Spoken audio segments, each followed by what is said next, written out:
Mr. A, may kikwento ako sa'yo. Sobrang nakakatakot na karanasan ko sa CR ng school namin noong elementary ako. Hindi ko nasasabihin ang eksaktong paaralan pero sa Quezon ito nangyari. Sa lumang paaralan namin, may isang CR na laging sinasabing may multo. Pero syempre, walang naniniwala hanggang sa may nangyaring kakaiba. Isang hapon, naiwan akong mag-isa sa classroom. Nag-CR ako sa bandang dulo ng hallway. Pagbukas ko ng pinto, malamig agad ang hangin kahit mainit sa labas. Pero pumasok pa rin ako. Habang nagbabadlaw ako ng kamay, narinig ko yung gripo sa kabilang lababo.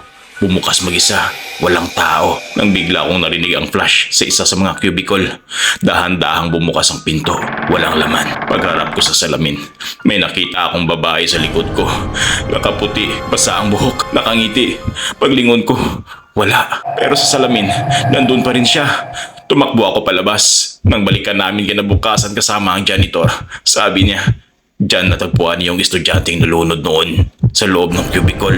Hindi na binuksan ulit yan. Pero kahapon, bukas siya.